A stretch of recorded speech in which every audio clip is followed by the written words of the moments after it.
Okay, well, hello everyone. Good afternoon. Thank you so much for joining us today. We're excited to kind of conclude our Healthy Habits, Healthy Families series.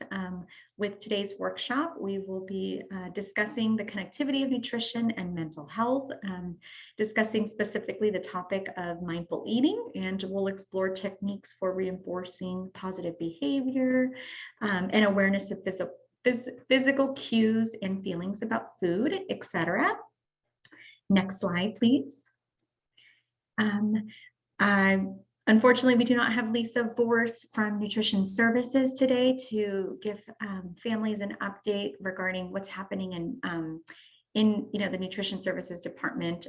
Thank you, Heriberto, for kind of starting us off a little bit earlier and providing housekeeping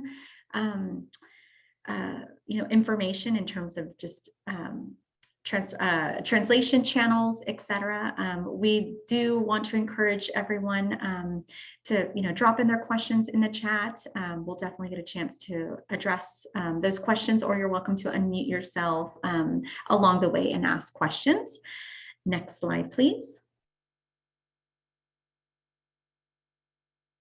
So yes, our topic is mindful eating and mindfulness. So I would like to just, this is kind of our objectives for, today. So we'll have a very nice, presentation for you.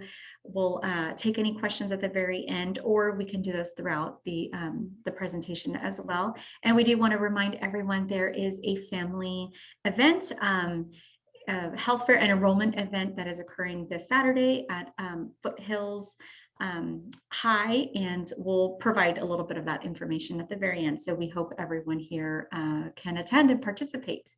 Next slide. And Joanna, we can go back to the other slide, and happy if you want to unmute yourself and introduce yourself. So we have two presenters today, and Joanna. Okay, thank you, Sonia. So my name is Joanna Ramirez, Program Administrator with the Health Education Council with our Healthy Schools program. So just wanted to say hi to you guys and, thank you guys for joining us for, whether you were here for the entire workshop or just for today. And you'll hear me talking later on during the presentation. Next slide. Thank you. Hi, everyone. My name is Sonia Fernandez Arana. I'm with Dairy Council of California. I'm the Let's Eat Healthy Program Manager. So Dairy Council is a nutrition organization. We are comprised of registered dietitians, as well as nutrition and community specialists who work directly with schools and community leaders to provide trainings, environmental support, and nutrition education resources to teach on the importance of good nutrition and how to eat healthfully. And we recently launched the Let's Eat Healthy initiative, and that allows us to activate our cause, which is noted in the slide, but also helps us establish a network of advocates and leaders and individuals that are, passionate about nutrition and wellness and are inspired and driven to make, change in the lives of individuals and of our local communities. So that's a little bit about our organization. Next slide. Thank you, Joanna. So to kind of really diving into our topic today around mindful eating, mindfulness means it's really paying attention, it's paying attention fully to something, no distraction, staying in the moment and noticing our thoughts and how we feel, both physically and emotionally. Being mindful means taking our time and staying relaxed. Mindfulness is about slowing our minds and our bodies down so that we can become more aware of what's going on. It doesn't mean that we get rid of our problems. It just helps, sort of slow down the stress response so that we can pay attention to things that, we can control and that come up with a helpful response to, our stress. So mindful eating helps us nourish our mind and our body. Next slide, please. So along the presentation, we'll talk about, hunger cues, different techniques and practices and things that you can do. So the why, right? Let's talk a little bit more about, why those hunger cues are important. And it's important to, listen to our body and listen to that. So it's great for us to really sort of stop and have a checkpoint and think, are we hungry, or are we tired? Are we stressed out, bored, or maybe we're thirsty? So the first thing you can do is sort of ask yourself, ponder that question before you eat, right? Am I really hungry? Sometimes we think we're hungry, but in reality, we might be thirsty, bored, or stressed. So it's important to kind of check in with ourselves before we associate that initial feeling and wanting to, nourish that by consuming food in that form of food. Or maybe it's something else that, our bodies are really needing. Next slide. So, and this one I am definitely guilty of. So have you ever, just kind of eaten a half bag of popcorn? You're at the movie theaters before even the movie begins, right? That's during the previews. Or maybe you're at a restaurant, you're eating all the tortilla chips that are in front of you while you're waiting for your meal at the restaurant. And when that meal finally arrives, you realize, man, I am full. And an occasional indulgence is normal and part of life. But if this type of automatic and automated sort of eating behavior becomes a habit, it can take a toll on our health. This is why mindful eating is important and helpful to understand.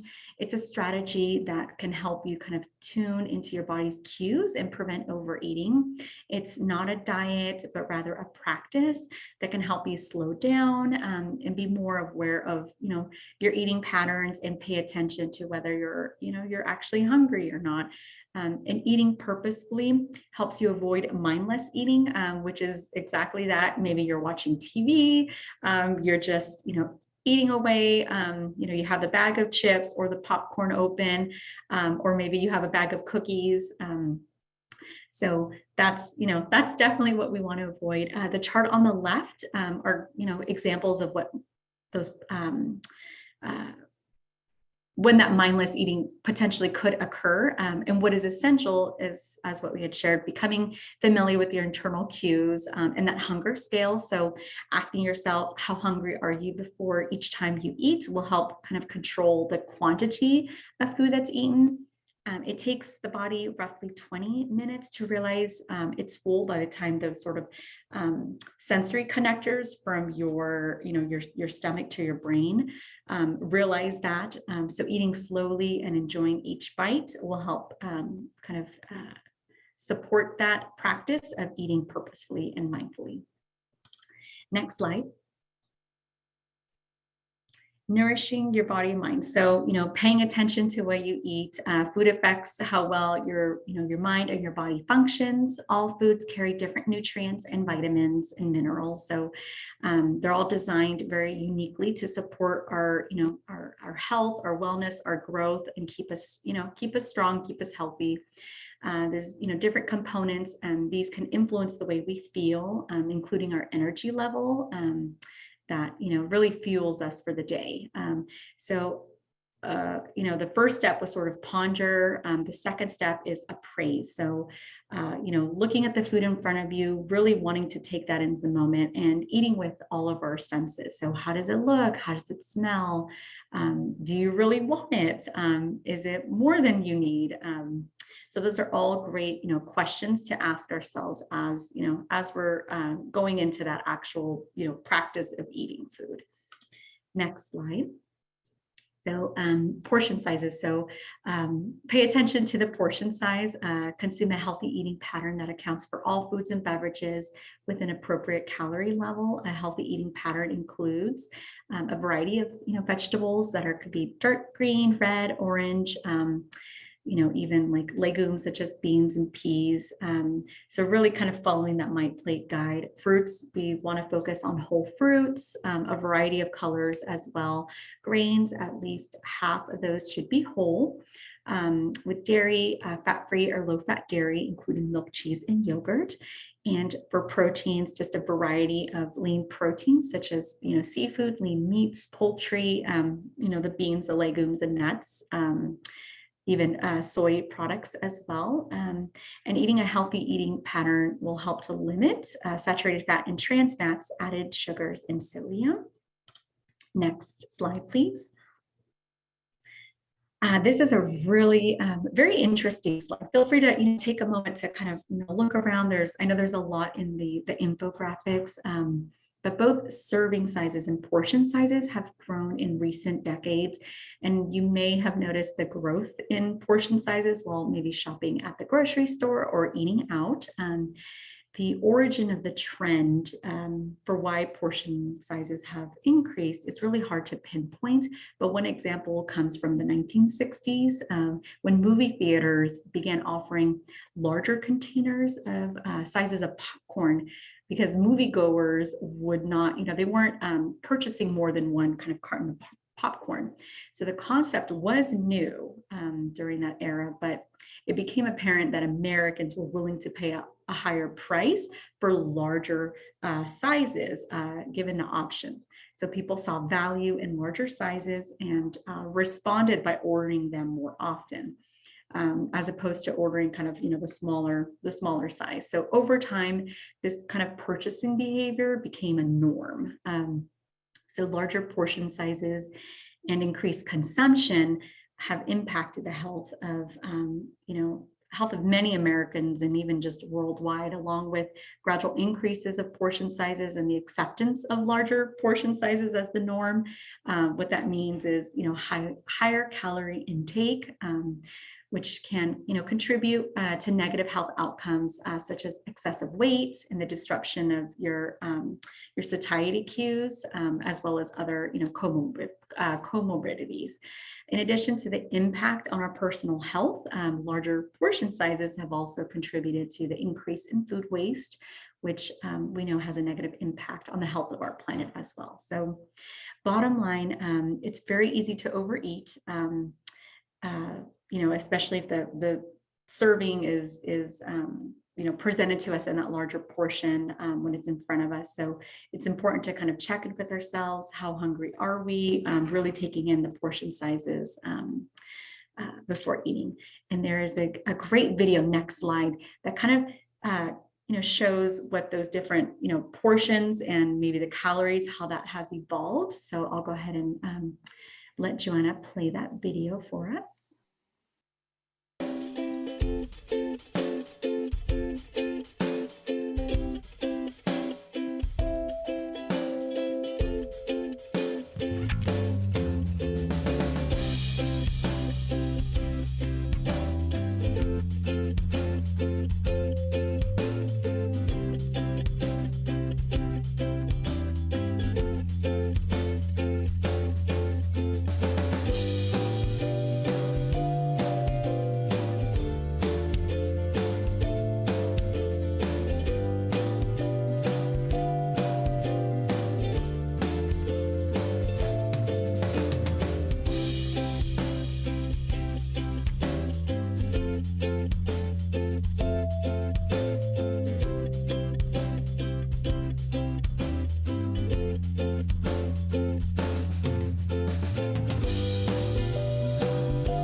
Okay, there we go. So that was a really great video, and I think it really explains, pretty well everything that Sonia was talking about. How the portions have definitely changed from a couple of years ago to now. So it's really good to keep that in mind. And if you notice on some of those, the serving sizes are just like the cups, the amount, like the popcorn was I think like 5, and then back then, and now it's like 11, so it's like it went up twice as much. So it's definitely something to keep in mind and try and just remember your portion sizes. So now talking more about serving sizes and portion sizes, we know that some people may not have access to measuring cups or tools, or maybe even like a food scale. But it's a good thing, especially when you're out and about and you're not eating at home. But something that you can easily use would be your hand as like a reference point. So talking about proteins, so a recommended protein serving size would be about 3 to 4 ounces. So that's a good number to keep in mind if you are at home and you have like a scale or measuring tools. But if you're just using your hand, it would be about the size of your palm. And that would be, for proteins, any types of meat. But if you're using, like a vegan protein or not meat sources or animal sources, you would have to double up for that amount. And you would use, your entire palm for this as a reference. And then going into your servings of fat, and that would be, your oils, your butter, or your mayo. That would be about 1 teaspoon if you're measuring, but using your hand, it would be just your fingertip. So it's a very small amount, and I don't think many of us even realize that we don't use that amount. So that's a good reference for you to use. And then next would be for a dairy serving, your cheeses, and this could also be for for peanut butter. It would be about 2 tablespoons, which would be your entire thumb. And then for other dairy products that we can't use our hand as a reference point, like milk or yogurt, that would be about 8 ounces. And you would use a measuring cup for this. And then for other for processed foods, you want to make sure to check the label size for the serving size, since we do tend to eat much more than the label actually says. And this would be for those packaged products that come in bags or boxes. We tend to just eat straight from them. We don't even look at the label. But a lot of times, and for most, unless they're like a small single servings, they usually contain 2 or 3 recommended serving amounts. So you want to make sure you're reading that as well. And some other tips for portion control, you want to think small when it comes to those portions of animal products, because they do contain saturated fat. So you can still enjoy your favorite animal products like steak, but you just want to keep in mind the portion size, which would be about 3 ounces, or the size of your palm. And then going into the processed meat, this one you really want to limit that amount that you eat, because these are higher in sodium and they do contain a lot of preservatives that have been linked to certain forms of cancer. So for those, you really do want to keep that in mind on how much you're eating. And then going into other food items like your snacks, that would be about 1/4 of a cup, and this would be your nuts or your dried fruit. And then if you're talking about snacks like chips or pretzels, you would want to double that up. And it would actually be your your cupped hand. So if you're like trying to hold something in your hand. And then for your veggies, like any salad servings, so this would be, your fresh, your spinach, your lettuce, your collard greens, any other leafy greens, and then also just pretty much any veggies. It would be about 2 handfuls. So so this would be more for your salad servings. So, pretty much as much as you can fit in your hands, or even more if you really enjoy salad and leafy greens. The more the better for veggies and fruits. And for carbs servings, it would be about 1/2 cup. So this would be your beans, your rice, your cereal, and then there are some fruits and cooked vegetables that do contain some carbs. So for this you would use your fist as a reference point. And then for other veggies, it would be like a medium-sized piece of, like a tomato or 2 carrots, or like it would be like 1 ear of corn, or like 9 broccoli florets. But, when it comes to, your vegetables and your fruits, the more the better if you can eat them, and if you really enjoy them, that's like we mentioned with the My Plate, that's what should be about half of your plate should be full of fruits and vegetables. And then when it comes, and then some other tips that we have for portion control, going back to the My Plate, or just, if you notice when you're out at restaurants, they use really big plates. And then I feel like some of us, we get used to that when we're at home. But if you really do want to be more mindful of your portions, you want to use smaller plates and cups. And then you'll be able to actually gauge, how full you're getting, and realize maybe you don't even need like a bigger plate. It's just you're so used to it, and you're actually, paying more attention to, and being mindful of how much you're eating. And you also want to remember to read the nutrition facts label to know the serving size and calorie count, for those packaged and processed foods. If you're out, at restaurants, you want to order smaller portions. And again, if you're at home, you want to serve yourself smaller portions if you are still using like a bigger plate. You don't have to fill the complete plate if it's like a bigger plate.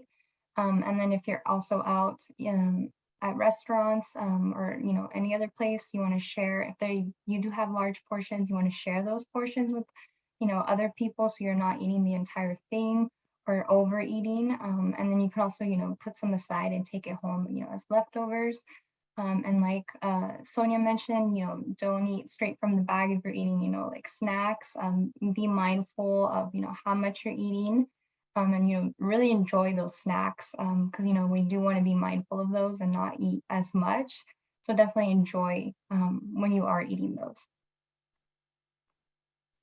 And then I think, so these are our last three, tips for during your mealtime. You definitely, it's important to pay attention to how you eat, and you want to take that time to taste and enjoy your food. And this means, not multitasking or, sitting in front of the TV, or even, having your phone in front of you while you're eating. And mindful eating doesn't mean that you have to, be restrictive or be on a diet. It's just about taking, that moment of eating and just really like thinking about what you're eating and how you're eating it, how it tastes. And another thing to remember, you want to slow down, and, put your fork down between each bite, and really like chew your food and taste it, think about how it tastes. And slowing down really helps your brain catch up to your stomach. So like, your brain is signaling to your stomach, I'm full now, or I'm getting close to being full, instead of just, eating really fast. And then, your brain doesn't have time to catch up to your stomach. So you definitely want to really slow down. And then next would be to really savor your food. So, like I mentioned, if you're eating snacks, you really want to slow down and enjoy that food. And any other food, just thinking about like, how does the texture feel in your mouth? Where are all the flavors that you're tasting? Like, where are they coming from? So just really like enjoying your food. And the last one would be to stop. So, stopping when you're full, not until you're like stuffed, or, if you eat too fast, you won't even notice. But definitely, eating slowly will help you find those cues, and, notice when you're full instead of, stuffed. And then next we want to just talk about, family meals. I mean, this is really important to, everything that you're learning here today to, pass on, and take home to your kids and share it with them, teaching them about being mindful, and just, sharing meals together also really helps, you as a family, and then your kids as well. And, it has really great emotional, mental, and physical benefits by eating together as a family. And and family meals do increase your resilience, and they lower the risk of depression and boost self-esteem. And it's a really great, activity to do together, either cooking together, preparing the whole meal together, or if, that's not possible, just at least sitting down together at the table and, eating together, and, talking together about how the food tastes, of how they like it and everything. So, sharing those mindful eating tips with your kids as well is really important. Um, and then another thing that we want to talk about is how parents and children have different roles at meal times. So the parent, would decide when to offer the food. So this would be regular meals and snacks, and then what foods to offer or what foods to serve. So this would go into, those healthy choices and where to serve foods. So, preferably it would be at the table together and, not in front of the TV or, everybody eating separately in bedrooms. And the role of the child during mealtime would be whether or not to eat. So the kids would, they'll eat when they're hungry. So, not forcing them to eat when they're not hungry. And this will also help them, think about mindful eating for themselves. Like they'll be able to identify when they're hungry, when they're not, like when they're full, and then which foods to eat. So the kids would decide, the choice of healthy foods, whether it's an apple versus an orange, so that they can decide, the healthier choice instead of an apple. So not offering them apple and chips, so offering them, those the healthy choices. And then the child would also decide how much to eat. And we know that young children are usually still in touch with those hunger cues, and they'll know when they're full. And again, you want to enjoy that family meal together and set those regular meal times together, if it's possible. It doesn't have to be every single meal, since we know, different families have different schedules, but even just one meal, whether it's breakfast or, lunch or dinner, or just on the weekends, setting that time together to eat together, and, without any distractions, is really important.